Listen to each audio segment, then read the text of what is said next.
Le risque repose sur la conjonction de trois facteurs. L'aléa, qui correspond à la cause du dommage. Il prend sa dimension par l'intensité d'un événement, la sévérité d'un phénomène responsable des perturbations ressenties sur le fonctionnement normal de l'arbre, du peuplement, de l'écosystème. La vulnérabilité, qui détermine l'ampleur du dommage. Elle recouvre notamment les notions de sensibilité, de résistance ou encore de tolérance, et est toujours à considérer en rapport avec un aléa. Enfin, l'enjeu d'ordre économique, environnemental, social, correspond à un bénéfice attendu ou à une valeur susceptible d'être perdue. L'enjeu peut être menacé par tout changement dont les impacts peuvent en révéler la nature et l'importance, de manière instantanée, comme les dégâts observés au lendemain d'une tempête, ou projetés dans le temps, impact potentiel d'un pathogène en progression. Ces trois dimensions peuvent varier selon le contexte, en particulier géographique, mais aussi évoluer dans le temps. Mais ce concept du risque prend tout son intérêt du point de vue du forestier lorsque l'on réalise que les actes de gestion peuvent influencer chacune de ces composantes. En modifiant le contexte local, une action technique ciblée, qu'elle soit curative ou préventive, pourra directement ou indirectement influencer l'aléa, la vulnérabilité ou les enjeux. Notons que le changement climatique catalyse également l'évolution des aléas et de la vulnérabilité.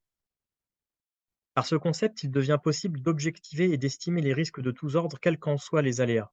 Alors que des événements climatiques peuvent encore montrer un risque limité au regard de leur fréquence et de leur intensité, il n'en est pas de même pour toutes les autres problématiques qui sont déjà à l'origine de véritables crises.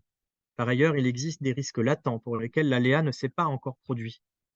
Avec le temps, le changement climatique, qui paramètre ces différentes dimensions, peut faire varier significativement tous ces risques.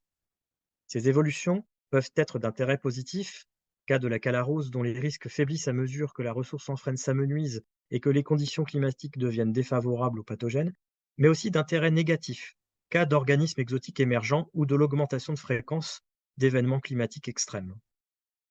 Chacune des dimensions du risque représente alors une clé d'entrée pour articuler des stratégies. Alors que les stratégies d'évitement ou de prévention soutiennent les actions les plus anticipatives, les stratégies de lutte visent le contrôle d'effets déjà ressentis. Mais les stratégies d'adaptation représentent probablement les approches les plus durables, en misant sur le changement et la diversification des pratiques, au profit d'une dilution des risques à plus long terme. Cette gestion adaptative implique d'adopter un certain nombre de réflexes au quotidien. Cela commence par suivre tous les aléas et leurs effets, susceptibles de perturber les équilibres en place. La recherche permet notamment d'étayer, d'expertiser, d'assurer une veille scientifique indispensable au paramétrage d'actions proportionnées. Les connaissances et suivis dans divers domaines d'expertise permettent bien souvent de se tenir informé des aléas susceptibles de représenter un risque. Toutes les actions visant à amoindrir la vulnérabilité des écosystèmes sont très souvent reconnues performantes dans les stratégies d'adaptation.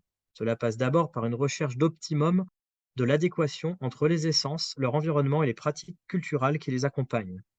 Le diagnostic stationnel et la bonne connaissance des exigences écologiques des essences représentent alors des préalables indispensables. Mais l'amélioration et l'adaptation des techniques sylvicoles jouent également un rôle déterminant, cherchant à soutenir les itinéraires de gestion toujours plus agiles au profit de plusieurs options qui sont en amont envisagées pour faire face au plus grand nombre d'aléas. Enfin, avoir une vision précise et fiable des enjeux permet de hiérarchiser les priorités définies ici par les notions d'importance et d'urgence. L'évaluation des ressources menacées sur le plan économique, mais aussi de toute autre menace de perte sur les services sociétaux que rend la forêt, représente bien souvent les clés d'entrée du raisonnement. Le risque prend une dimension de plus en plus centrale dans tous les raisonnements forestiers. Les publications qui en parlent et les outils d'expertise sont logiquement de plus en plus nombreux. Retrouvez un grand nombre d'informations traitant des risques en forêt sur les sites internet de la forêt privée, les pages des services de l'État, institutions de recherche, mais aussi tous les sites partenaires de la filière forêt-bois.